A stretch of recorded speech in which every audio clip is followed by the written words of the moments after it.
मुल्क में रहती हैं। हमारे बुजुर्गों ने उनके कंधे से कंधा मिला के देश की आजादी लड़ी है। आज भी आतंकवाद के खिलाफ हम अपने देश के सभी लोगों के कंधे से कंधा मिला के आतंकवाद के खिलाफ लड़ते रहेंगे। इस बात को भी आप ज़हन नशीन रखिए, चाहे वो मुसलमान हो या गैर मुस्लिम हो।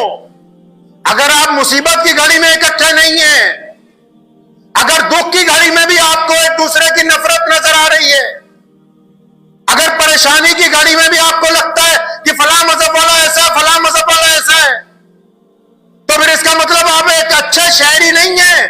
आप परेशानी के दिनों में, दुख के दिनों में, संकट के दिनों में भी एक दूसरे की अगर नफरत के प्लान अपने दिल के अंदर रखते हैं, तो आपके दिल में मुल्क का वो दर्द नहीं है, वो हमदर्दी नहीं है जो दुश्मन के सामने इस बात का इजहार कर सके कि परेशानी में, दुख में हम सब लोग जो हैं वो इकट्ठे हैं। इजहार हमदर्दी भी कीजिए,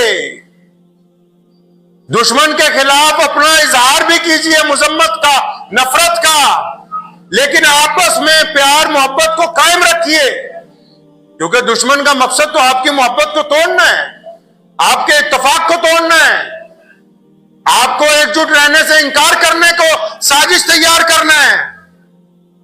इसलिए ये जो हम मुजम्मत करते हैं या आप मुजम्मत कर रहे हैं, ये किसी दिखावे के लिए नहीं है, ये उन जज्बात के तहत हैं जो अल्लाह के नबी हजरत मोहम्मद रसूलुल्लाह सल्लल्लाहु अलैहि वसल्लम ने हमें अता किए हैं। पाकिस्तान के मौलवियों से भी कहता हूं कि दिल पे हाथ रख के बताओ, क्या ऐसे आदमी पर गोली चलाना जायज है जिसके हाथ में बंदूक ना पकड़ी हो?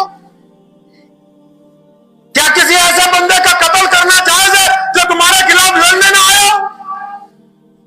क्या किसी बूढ़े मां बाप के बेटे को उनके सामने मार देना जायज है जिसने तुम्हें नुकसान ना पहुंचाया हो?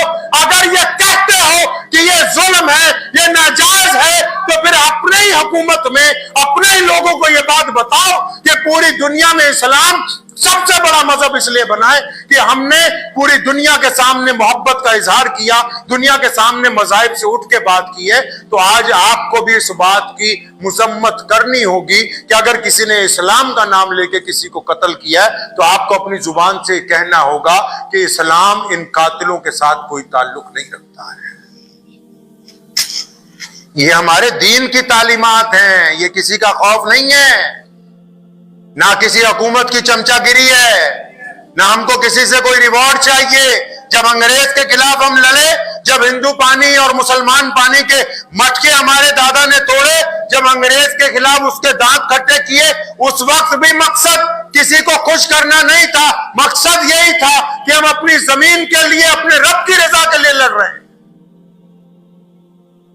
इस बात को आप ज़हन नशीन रखें। बार बार कहता हूं मुसलमानों से भी खासकर कि जिस तरह मुल्क की आजादी में आप सबसे आगे थे, आज दहशतगर्दों के खिलाफ भी आपको सबसे आना होगा, क्योंकि आपके मजहब ने आप पे ये करेंगे और आप कभी जालिमों के साथ नहीं हो सकते हैं। और ये जो हम दहशतगर्दों के खिलाफ हैं, दहशतगर्द कान खोल के सुन ले, चाहे वो पाकिस्तान की तरफ से आए हो, चाहे वो दुनिया की किसी और बड़ी ताकत के पे मानने वाले हो, उनको कान खोल के कहता हूं, सुन लो, अगर दहशतगर्दी करनी है, अपनी औकात, अपना नाम लेकर करो। अगर इस्लाम का नाम लेके करने की कोशिश करोगे, अगर मुसलमानों को बदनाम करने की कोशिश करोगे, तो हुकूमत और तमाम लोग तो पीछे होंगे, मुसलमान पहले तुम्हें खत्म करने के लिए अगली सफ में रहेंगे इंशाअल्लाह। जितनी भी कौमें इस मुल्क में रहती हैं, हमारे बुजुर्गों ने उनके कंधे से कंधा मिला के देश की आजादी लड़ी है। आज भी आतंकवाद के खिलाफ हम अपने देश के सभी लोगों के कंधे से कंधा मिला के आतंकवाद के खिलाफ लड़ते रहेंगे इंशाअल्लाह। इस्लाम ने कहा जिहाद करो, लेकिन कब कहा? जब बेटियों को जिंदा दफन किया जाता था। इस्लाम ने कहा कि हाँ, जालिम के खिलाफ लड़ना। किन के खिलाफ? जो गरीबों का कत्ल करते थे, जो मजलूमों के पैरों में बेड़ियां पहनाते थे, जो लोगों की बच्चियों को घरों से उठाकर ले जाते थे, जो लोगों को बंधुआ मजदूर बनाकर रखते थे। कब कहते हैं कि हमने कुरान ने मैंने नहीं बात की जिहाद की, लेकिन इस्लाम का जिहाद उस सर्जिकल स्ट्राइक की तरह है जो सिर्फ जुल्म के खिलाफ लड़ने की बात करता है, जो आतंकवाद के खिलाफ लड़ने की बात करता है, जो ज्यादतियों के खिलाफ लड़ने की बात करता है, जो बेटियों की इज्जत लूटने वालों के खिलाफ लड़ने की बात करता है। इस्लाम के जिहाद ने कभी गरीबों को मारने की, मजलूमों को मारने की बात नहीं की।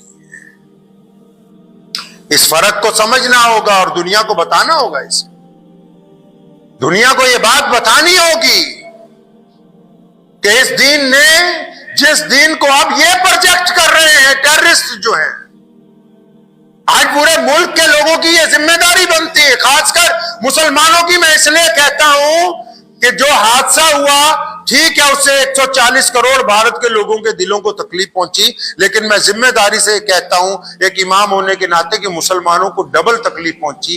वो इसलिए, एक तो भारतीय होने के नाते कि चलो हमारे ही मुल्क में हमारे ही भाई बहनों के साथ, हमारे हमवतनों के साथ जुल्म हुआ, दूसरा मुसलमान होने के नाते कि जिन्होंने जुल्म किया, एक तो ऐसा नापाक जुल्म किया, ऊपर से बदनामी का दाग जो है वो भी मिल्लत इस्लामिया के ऊपर लगाया,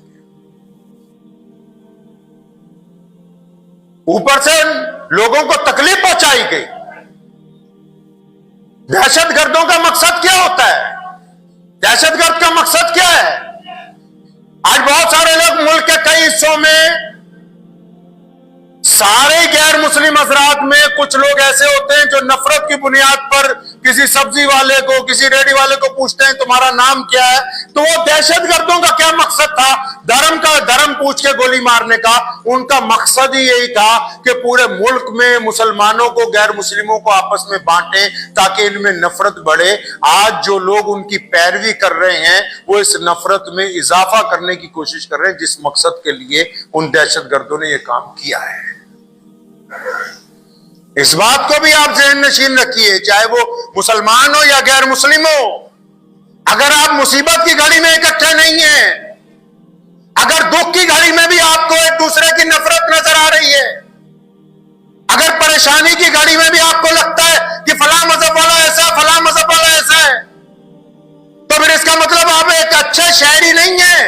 आप परेशानी के दिनों में, दुख के दिनों में, संकट के दिनों में भी एक दूसरे की अगर नफरत के प्लान अपने दिल के अंदर रखते हैं तो आपके दिल में मुल्क का वो दर्द नहीं है, वो हमदर्दी नहीं है जो दुश्मन के सामने इस बात का इजहार कर सके कि परेशानी में, दुख में हम सब लोग जो हैं वो इकट्ठे हैं। इजहार हमदर्दी भी कीजिए, दुश्मन के खिलाफ अपना इजहार भी कीजिए, मुजम्मत का, नफरत का, लेकिन आपस में प्यार मोहब्बत को कायम रखिए, क्योंकि दुश्मन का मकसद तो आपकी मोहब्बत को तोड़ना है, आपके इत्तेफाक को तोड़ना है, आपको एकजुट रहने से इंकार करने को साजिश तैयार करना है।